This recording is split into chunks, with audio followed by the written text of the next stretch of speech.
Dans ce troisième exemple, on nous demande de donner le circuit simplifié qui est équivalent au circuit suivant. Alors, on a un circuit qui est dessiné. Alors, la première étape va consister à traduire l'énoncé de sortie du circuit. Alors, on voit ici une entrée du X. Donc, on va indiquer toutes les sous-étapes ici pour bien trouver l'énoncé de sortie. On a X bar qui est là, Y. Ici, on a un produit. Alors, on a le produit de X bar fois Y.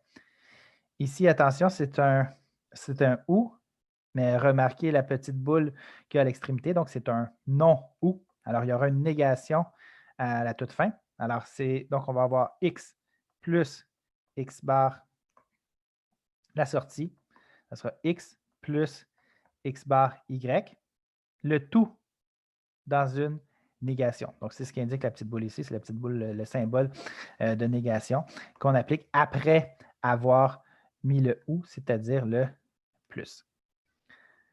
Alors, ça, c'est l'énoncé de sortie. Donc, ce que je veux faire maintenant, c'est la simplification de cet énoncé.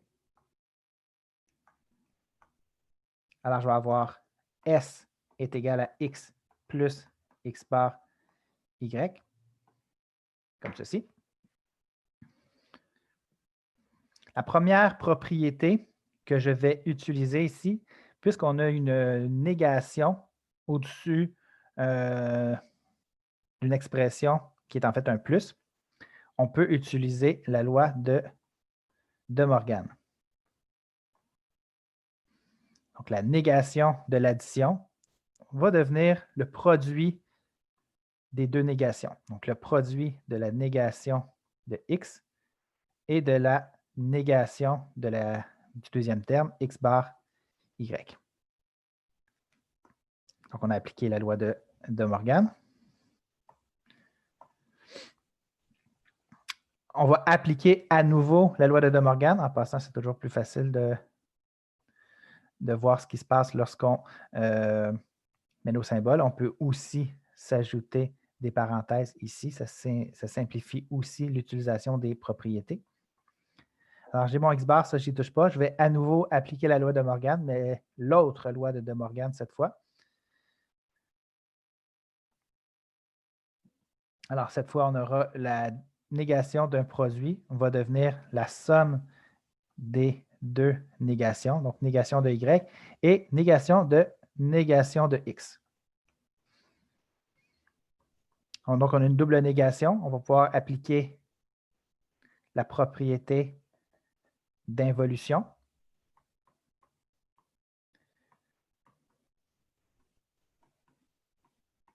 Comme ceci.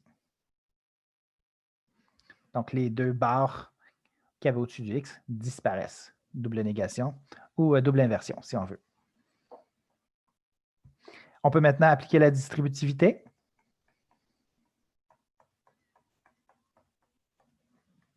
On va distribuer le X bar à l'intérieur de la parenthèse. Donc, on va avoir X bar fois X plus X bar fois Y bar.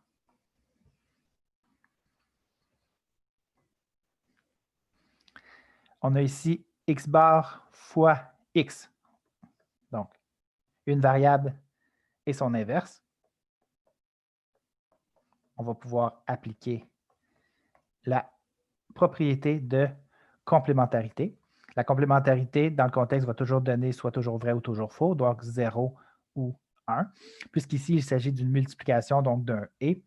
Donc, lorsqu'on a un vrai accompagné d'un faux dans un « et », c'est le faux qui l'emporte. Alors, tout ça donne 0.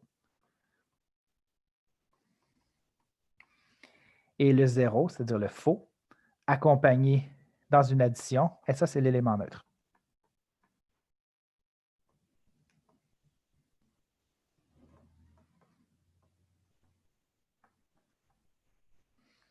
Ce qui va nous laisser X bar fois... Oh, attendez. Je viens de voir que j'ai mal recopié ici. J'ai-tu mal recopié? Ah non, c'est bon. Donc, X bar fois Y bar.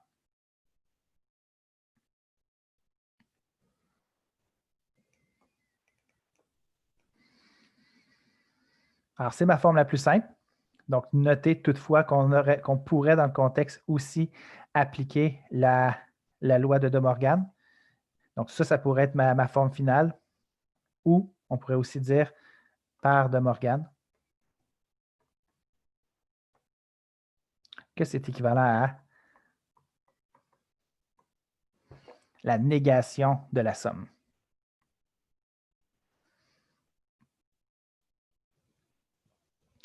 On nous demandait de tracer le circuit simplifié.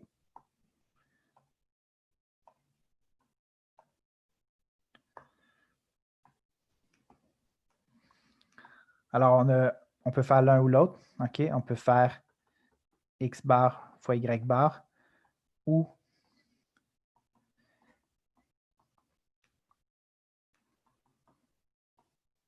X plus Y, négation. Alors, YX. Alors, les deux, on les fait entrer dans une négation.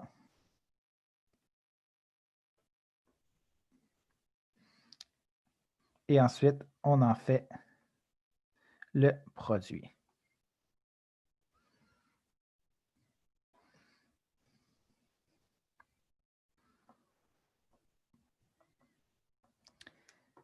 Ici, on a un non ou.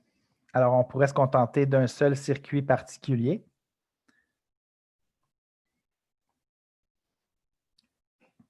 Le non ou comme ceci, qui en passant est équivalent au ou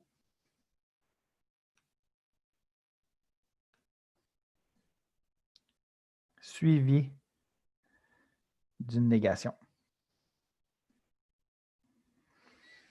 Alors, voici deux exemples de circuits simplifiés qu'on a pu construire à partir du circuit initial